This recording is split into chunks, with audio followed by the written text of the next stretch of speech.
The sun was just beginning its climb over the jagged horizon, spilling golden light across the small, weather-beaten town of Dry Creek. Dust swirled in lazy spirals along the wooden sidewalks, carrying the faint tang of horse sweat and the distant hint of smoke from the blacksmith's forge. The town itself seemed frozen in time, a cluster of low, sun-bleached buildings clinging stubbornly to the earth, defiant against the harshness of the Wild West. A single windmill creaked as it turned slowly, groaning under the strain of the arid wind.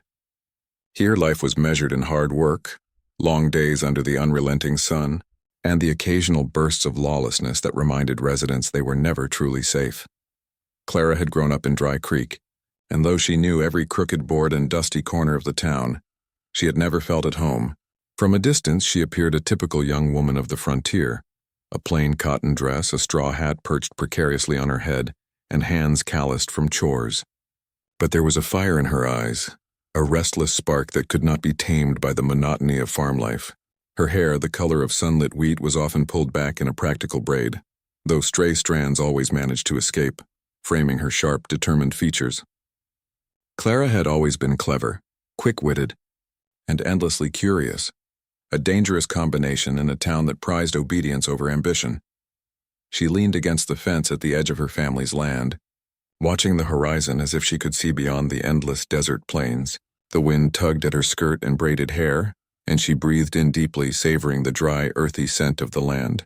To anyone passing by, Clara might have seemed content in the quiet routine of farm life. She helped her mother in the garden, tended to the chickens, and occasionally drove the wagon into town for supplies. Yet beneath that ordinary exterior was a yearning for something more, a life not dictated by debts, expectations, or the rigid rules of frontier society. She longed to see towns beyond Dry Creek, to meet people whose lives were not confined to the dusty streets of this sun-scorched settlement. But freedom was a luxury she could not afford. Her father, Samuel Harland, was a man hardened by years of survival and losses on the frontier. A widower with little patience for what he considered frivolous daydreams, he was determined to secure his daughter's future, and by extension, the family's survival.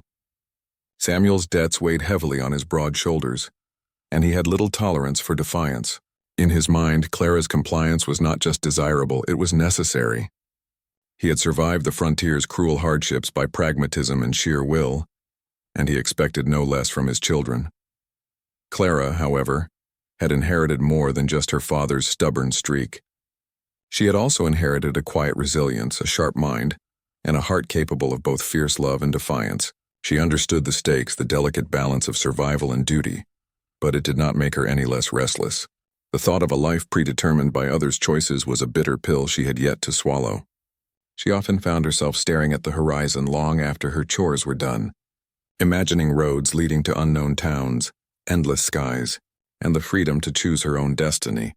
That morning, as she watched the wind stir the prairie grass, she had no idea that the horizon she so longed to reach was about to close in on her. Life in Dry Creek was about to shift in ways she could never have anticipated. A decision already made without her consent loomed on the horizon. A marriage arranged by her father to settle a long-standing debt with one of the town's most formidable cowboys. Clara's fate, once hers to dream about, was about to be bound by a union that neither she nor the man she would marry had any desire for. Yet, neither could escape. It was a new day in Dry Creek, and though the sun rose as it always had, nothing would ever feel quite the same again. Clara's restless heart beat with a mixture of hope and dread, unaware that the very constraints she resisted might one day become the source of a love she never thought possible. By mid-morning, the town of Dry Creek was alive with its usual bustle. Horses stamped impatiently, merchants shouted over the clatter of wagon wheels, and children darted between buildings, their laughter ringing like fragile bells. Yet inside the Harland homestead, the air was heavy with tension. Clara's father, Samuel, stood by the window, hands folded behind his back, his gaze fixed on the horizon with the rigid composure of a man who had already made a decision. He expected no one to question.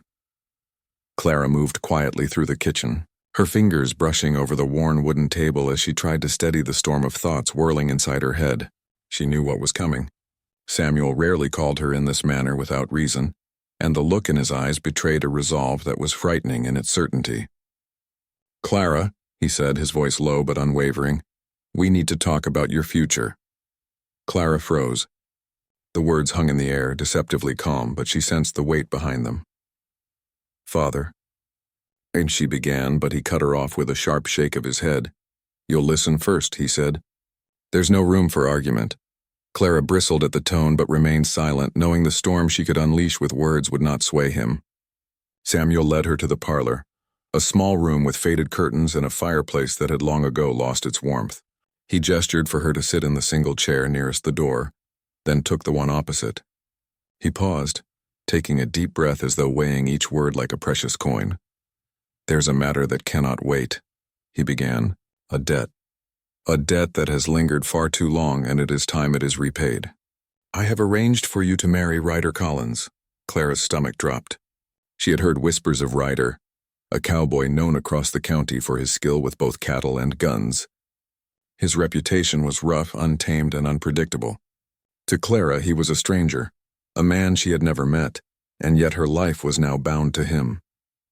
"Father, I can't," she said, her voice trembling with a mixture of fear and indignation. "I don't know him. I can't marry someone I've never met." Samuel's eyes hardened. "It is not a question of want, Clara. It is a matter of survival.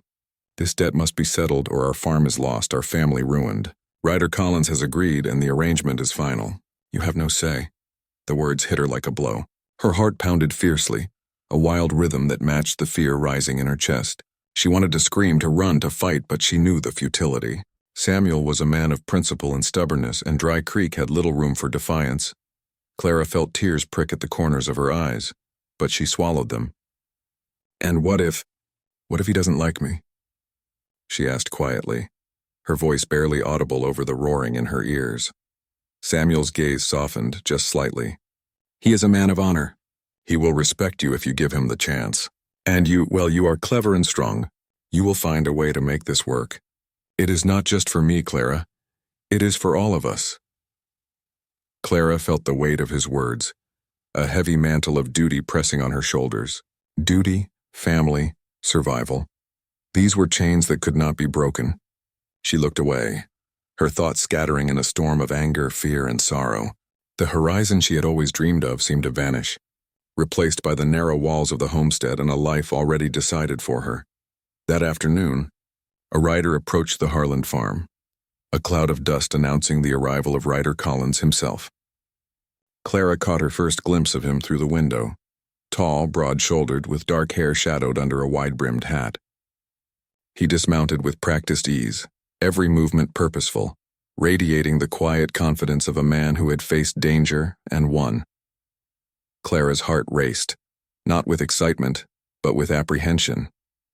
This was the man who would shape the rest of her life, whether she wanted it or not, and though she fought against it, a small, stubborn part of her wondered what it might be like to meet him, to see the man behind the reputation.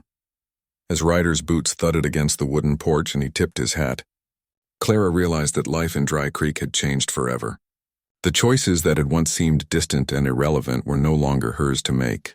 And somewhere deep inside, beneath the fear and defiance, a flicker of curiosity ignited, a spark that would grow little by little into something neither of them expected. The day of the wedding dawned clear and hot, the sun blazing over Dry Creek with a harsh, unrelenting light. The town's tiny church, more a wooden shack than a proper house of worship, had been hastily prepared. A few battered chairs lined the aisle, and a patchwork cloth served as a makeshift altar. Clara stood behind the heavy doors, her hands trembling as she clutched the edges of her plain cotton dress. The fabric was scratchy against her skin, but it mattered little. Everything about this day felt foreign, constrictive, like a dream she could not wake from. She could hear the low murmur of the townspeople gathered outside, the whispers of curiosity, judgment, and speculation.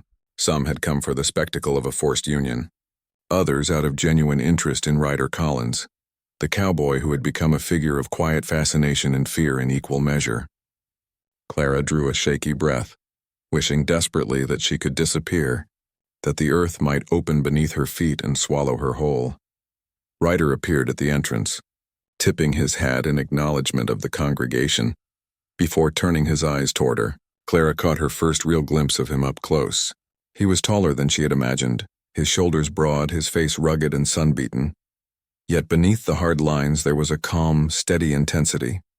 He did not smile, but his gaze was not unkind, just measured, as if he were assessing her, weighing the unknown against the man he thought he knew. The ceremony began with the officiant mumbling words that sounded more like tradition than genuine belief. Clara's thoughts spun. She barely knew Ryder, and yet here they were, bound by a promise neither had asked for. She sensed the weight of her father's expectations pressing on her chest, and for a moment, she wanted to run. She wanted to scream that she would not be caged by duty. But when she glanced at Ryder, she saw no malice, no intention of forcing her into something she didn't want. There was only quiet acceptance, an acknowledgement that this union was as much a burden to him as it was to her. "I do," Clara said when prompted, her voice shaking. She could barely hear herself over the pounding of her heart. Ryder's voice, when he responded, was low and steady. "I do." It was not passionate or romantic, but it was firm, unwavering, a promise made with purpose. When the officiant pronounced them husband and wife, the sound felt hollow, echoing through the little church like a bell tolling for a life that had just changed irreversibly. Clara's stomach churned. She avoided Ryder's eyes as they stepped outside, the heat of the sun burning her face, the murmurs of the townspeople washing over her like a tide she could not control.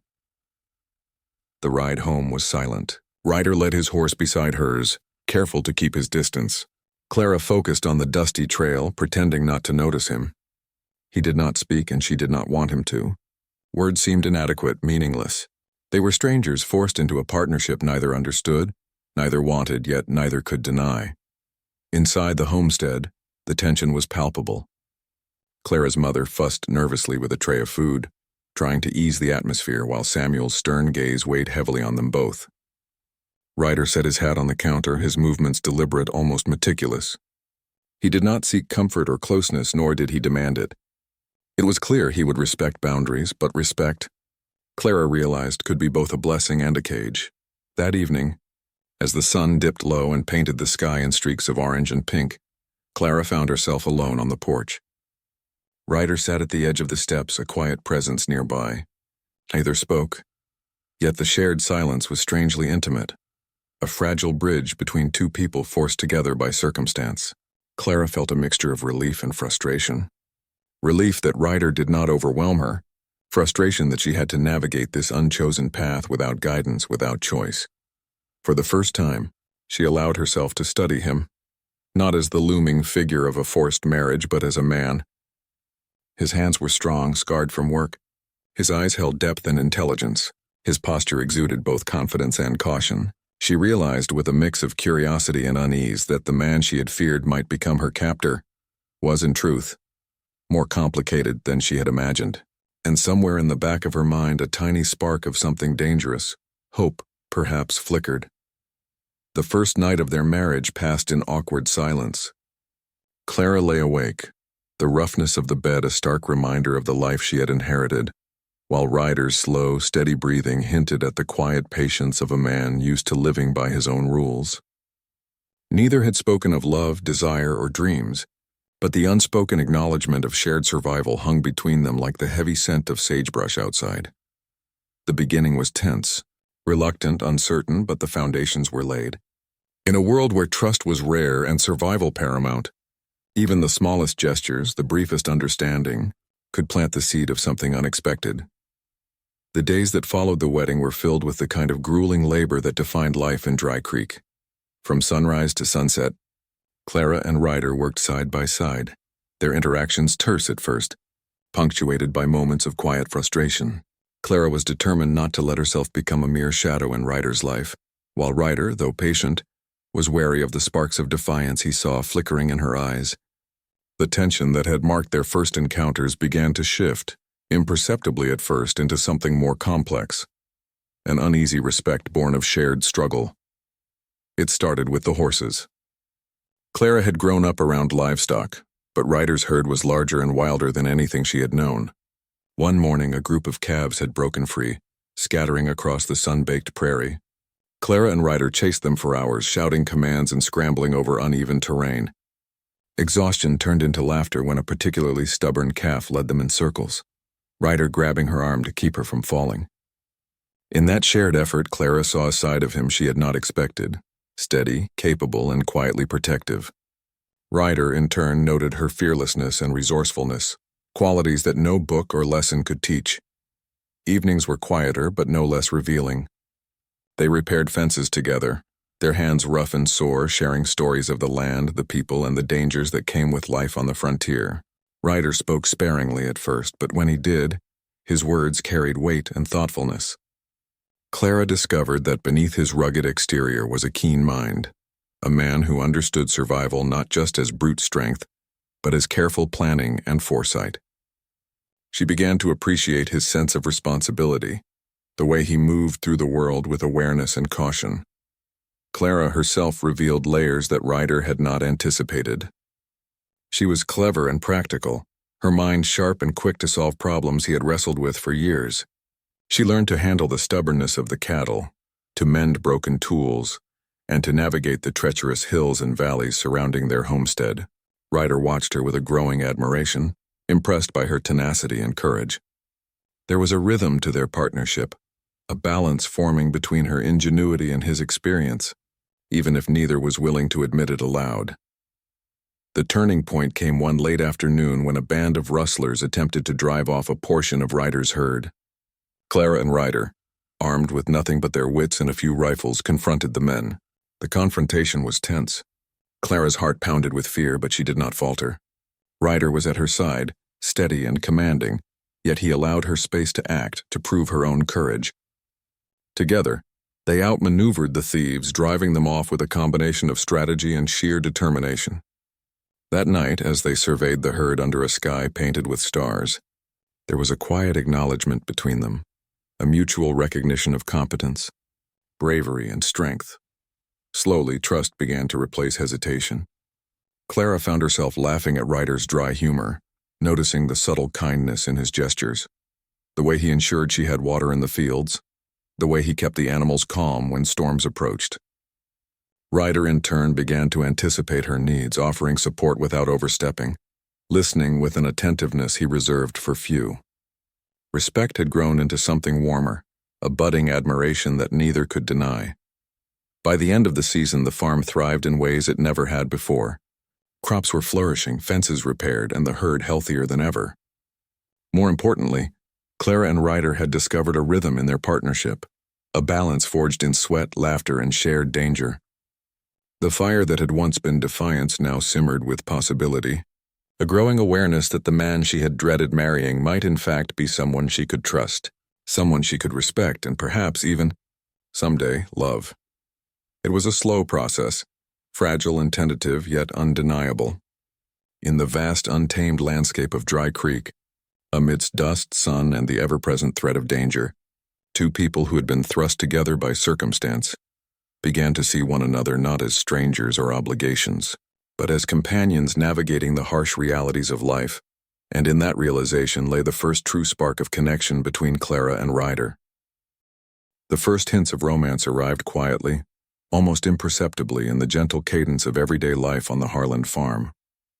It was not the fiery, passionate spark of storybook love, but something far subtler, a series of small gestures, fleeting glances, and shared moments that began to weave their lives together in ways neither Clara nor Ryder had anticipated.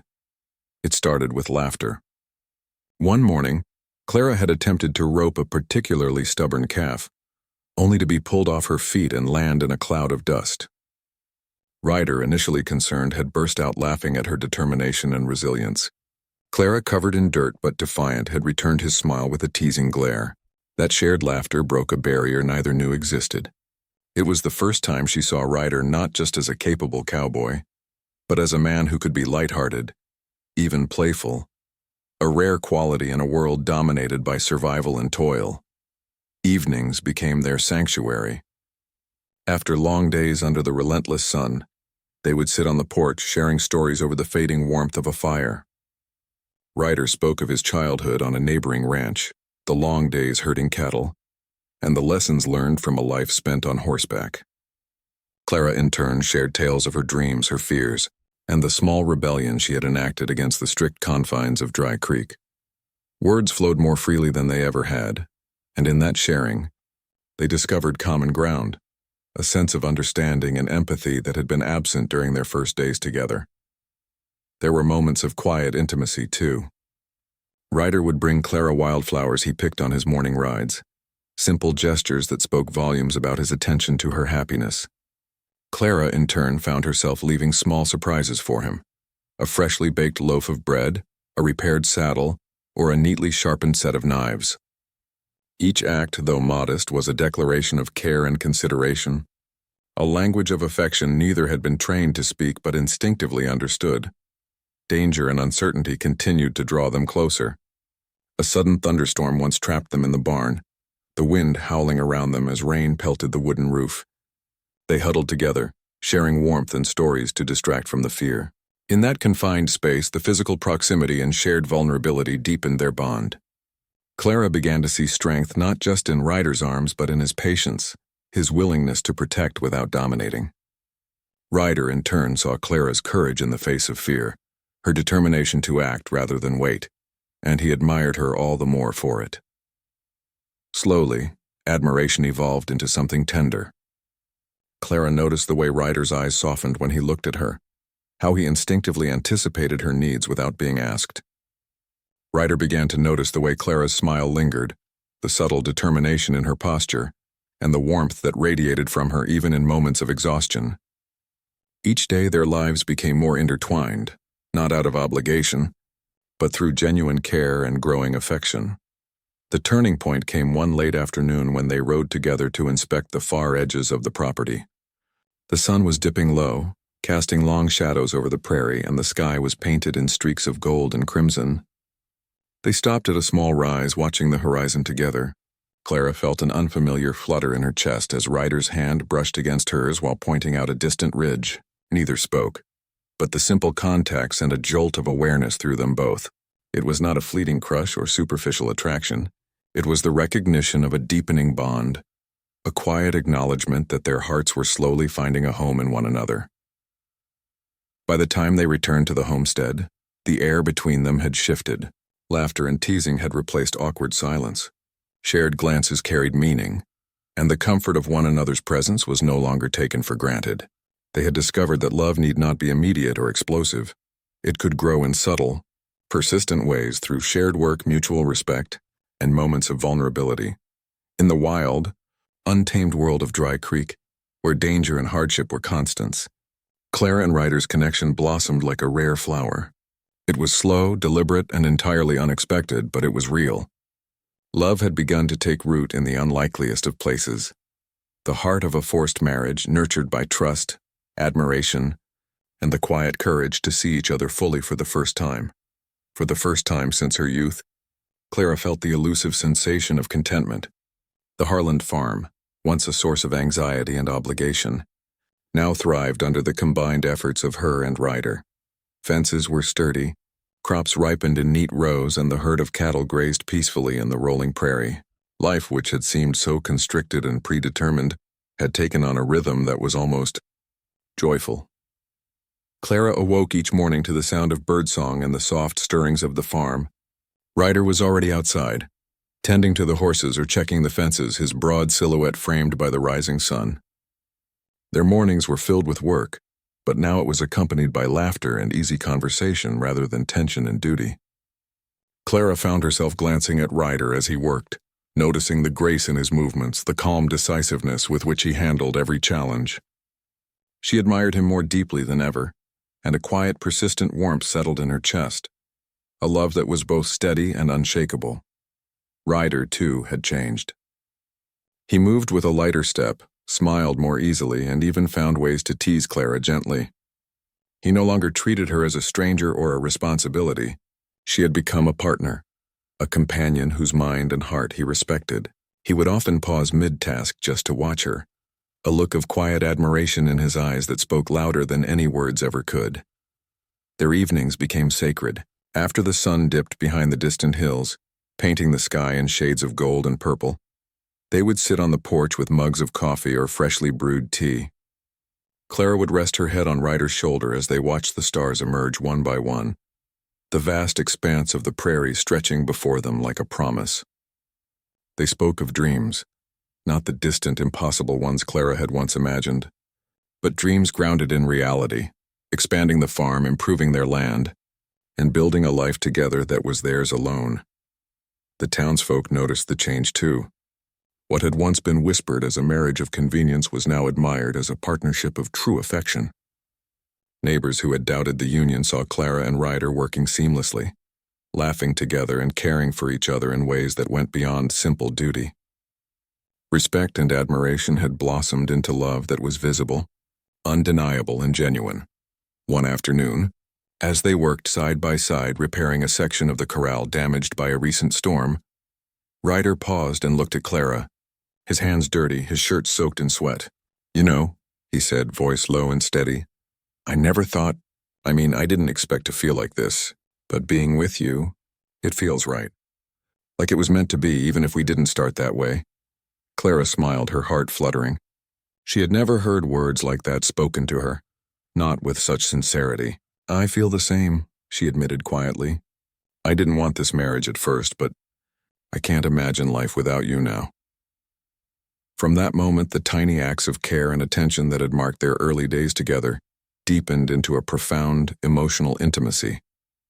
Ryder would fetch her water while she worked in the fields. She would make sure his favorite horse was always groomed, and together they navigated every challenge that the frontier threw their way.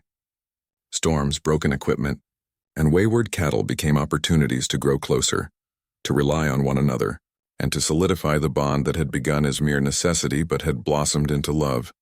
Life felt almost perfect. Clara had come to love the farm, the land, and the life she had once resisted so fiercely, not because it was easy, but because she shared it with Ryder. Their love was not marked by grand declarations or dramatic gestures, but by steady presence, shared struggle, and a quiet joy that warmed even the coldest of nights. Yet, beneath the surface of this idyllic life, a shadow lingered, a past Clara thought long buried, a life she had mourned and left behind. She did not know it yet, but the perfect rhythm of her days, the steady certainty of her love for Ryder, was about to be disrupted in the most shocking way imaginable. The peace she had fought so hard to achieve would soon be tested, and her heart, which had finally found a home, would face a choice it had never been prepared for. It began as an ordinary morning in Dry Creek. The sun rose pale and gentle over the horizon, spilling light across the Harland farm. Clara was already outside, gathering eggs from the coop, while Ryder inspected the fence line, his hat pulled low against the heat. The day carried the usual rhythm of work, laughter, and quiet conversation, a life they had built together, steady and predictable. Then the rider appeared. Dust rose in a thick, swirling cloud on the far horizon, and Clara instinctively squinted against the sunlight. At first she assumed it was a neighbor, a familiar face bringing news or supplies. But as the figure drew closer, her heart seized with an unexplainable dread. There was something in the way the horse moved, the careful steadiness of the rider that set her nerves on edge. The man dismounted with practiced ease, his boots kicking up clouds of dirt as he approached. Clara's hands froze on the basket of eggs, her breath caught somewhere in her throat. As the hat was lifted, the sunlight fell across a face she had thought lost to her memory. A face she had mourned, a face that had haunted her dreams for years. "Clara?" The voice was unmistakable, low but steady, carrying the weight of disbelief and longing. Her knees nearly buckled. "Thomas?" she whispered, the name tasting foreign and impossible on her lips.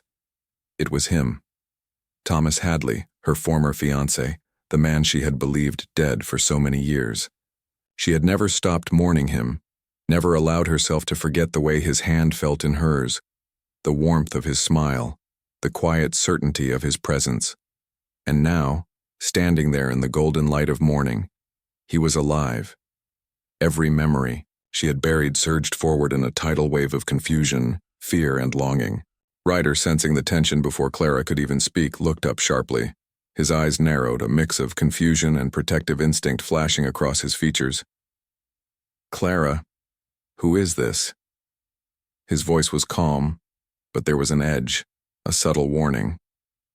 This is Thomas, Clara managed, her voice trembling. My fiancé, he's alive. Thomas stepped closer, his gaze locked on her. I know this is sudden, Clara. He faltered, seeing Ryder beside her, standing tall and steady. I thought you'd mourned me, moved on. Clara's mind spun in impossible directions. She had moved on, or so she thought. She had fallen in love with Ryder, a love that had grown slowly, solidly, and unexpectedly.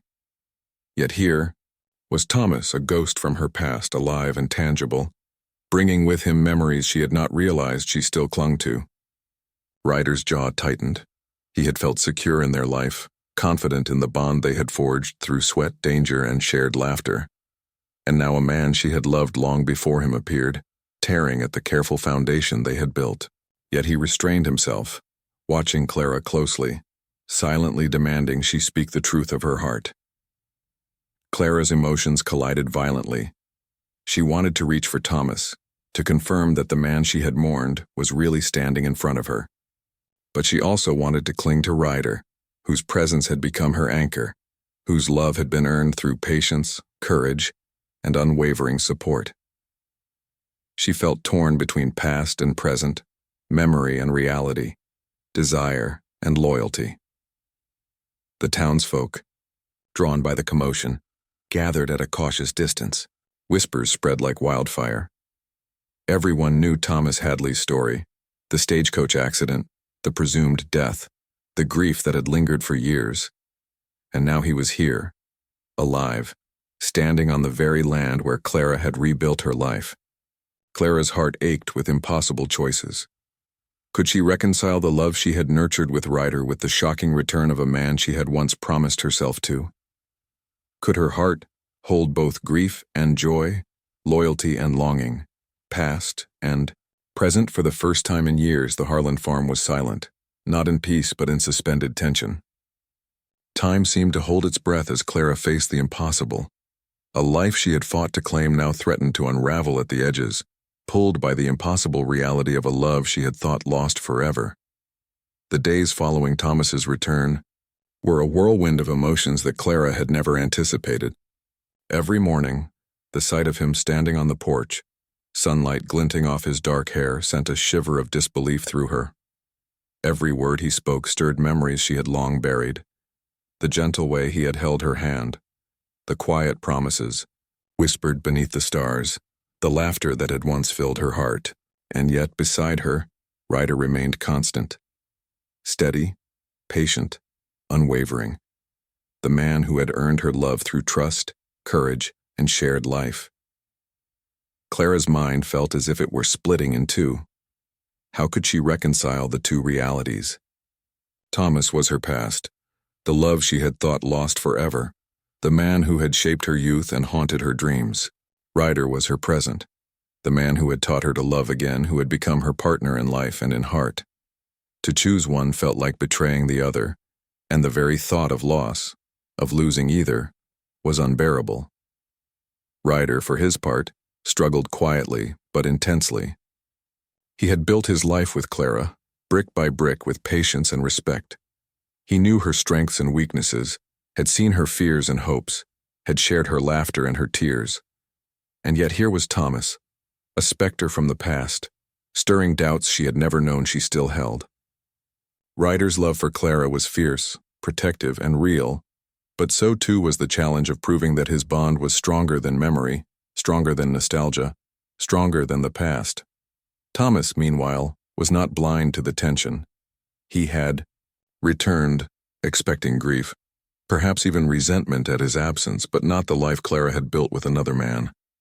He saw the comfort and affection between them, the quiet gestures, the way Clara's hand instinctively brushed against Ryder's, the ease with which they moved together. It pained him, yet he respected her choices and hesitated to press, unsure how to claim a place in a heart that had already been given. Clara found herself walking alone through the fields at dusk, the wind tugging at her hair, her thoughts a storm of confusion. She tried to separate memory from reality, past from present, but the boundaries blurred. Her heart ached for Thomas, whose absence had once felt like an eternal wound.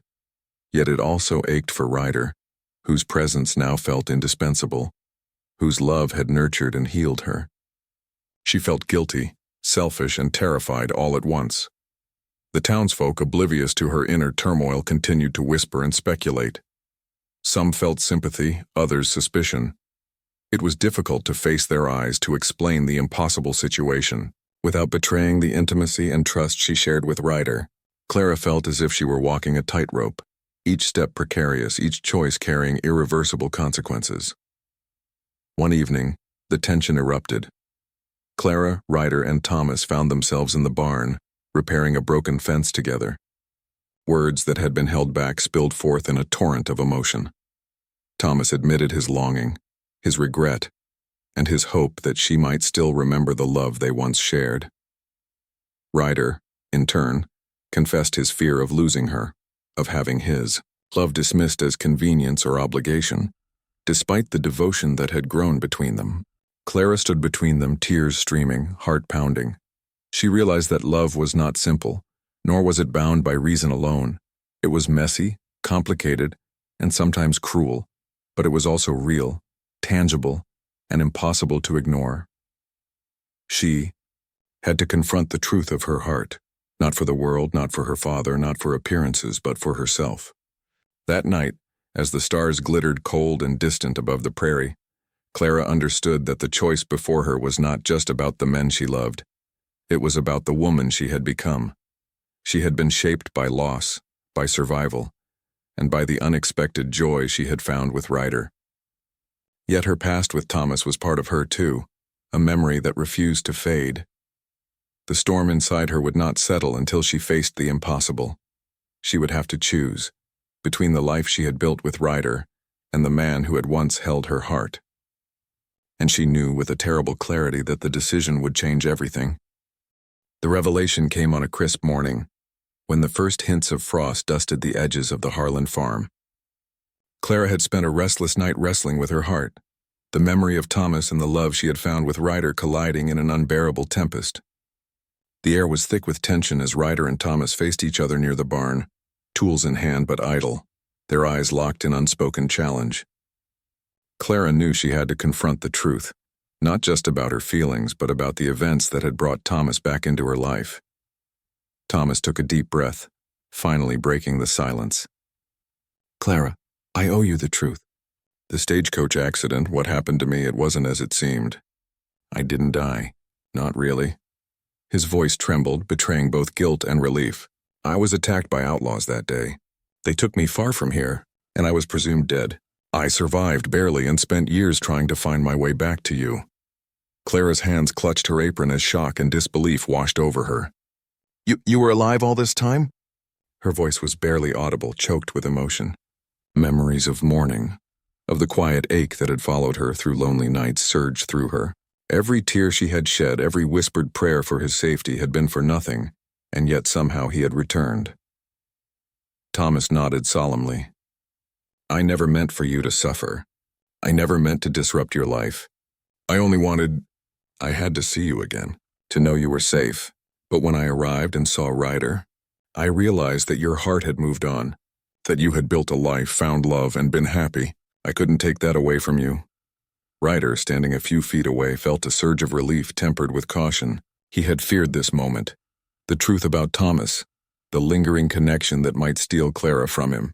But as he watched Thomas speak, he saw sincerity, regret, and honesty in his words.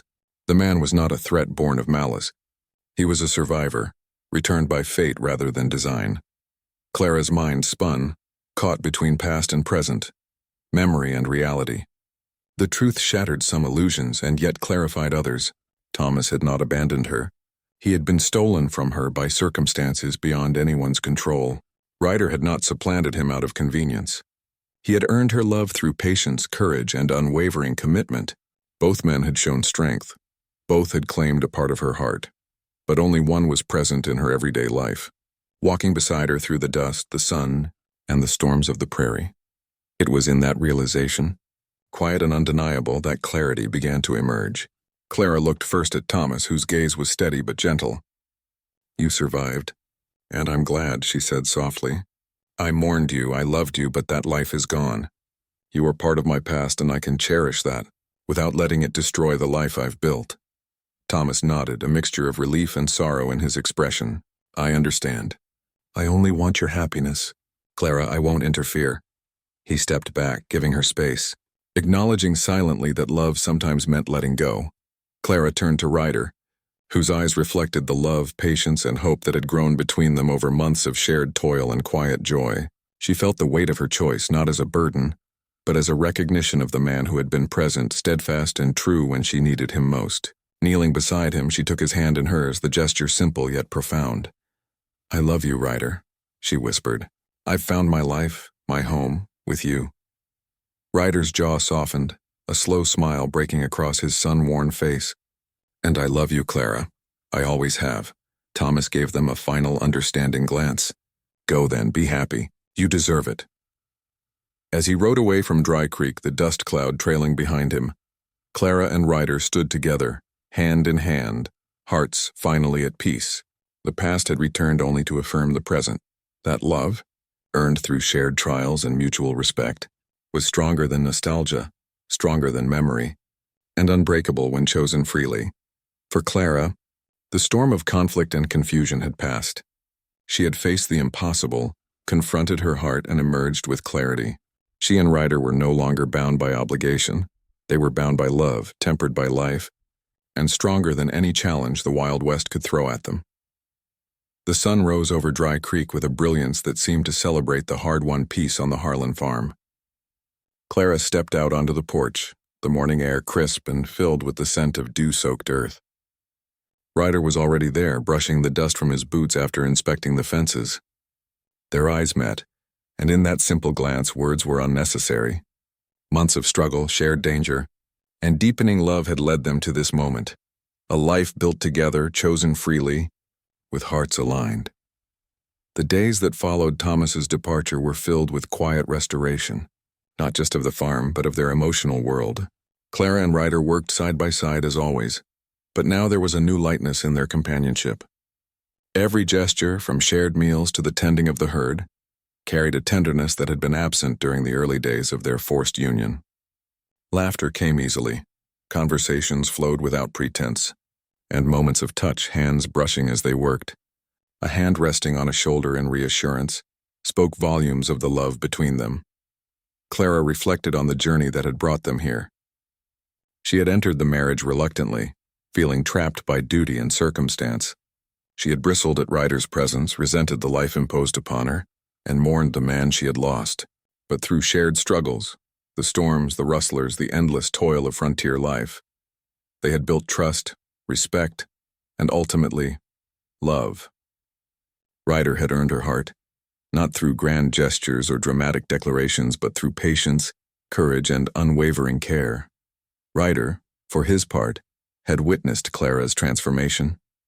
He had seen her resilience, intelligence, and courage in the face of every challenge.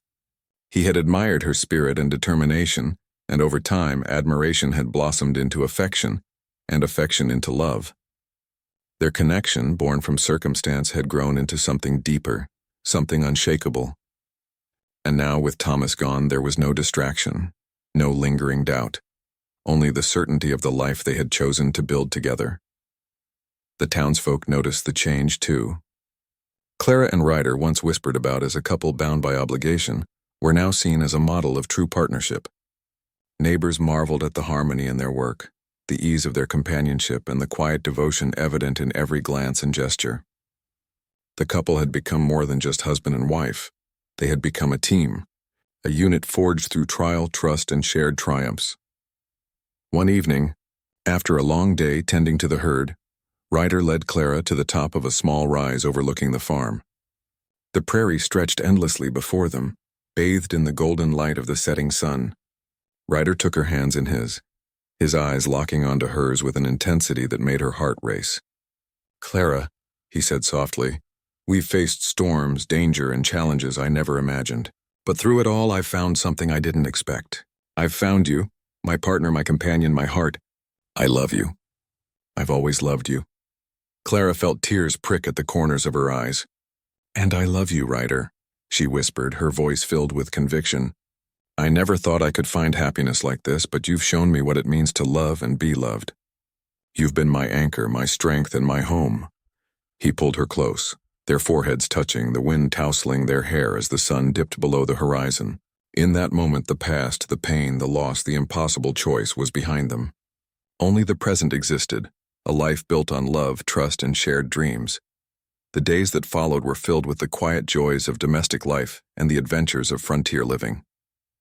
They expanded the farm, repaired old fences, and welcomed every challenge together, knowing that no storm, literal or metaphorical, could shake the bond they had forged. Clara's laughter rang freely through the fields, and Ryder's protective gaze softened whenever he saw her smiling. In Dry Creek, the story of Clara and Ryder became a legend of its own. A marriage that had begun under duress had blossomed into true love. A heart once broken by loss had found its anchor, and a couple tested by hardship and temptation had emerged stronger, united, and triumphant. As night fell over the prairie, Clara and Ryder sat together on the porch, wrapped in a shared blanket, watching the stars emerge one by one. Their hands intertwined, hearts beating in sync, they knew the truth of their journey. Love chosen freely, nurtured with patience and tempered by life's trials, was unbreakable.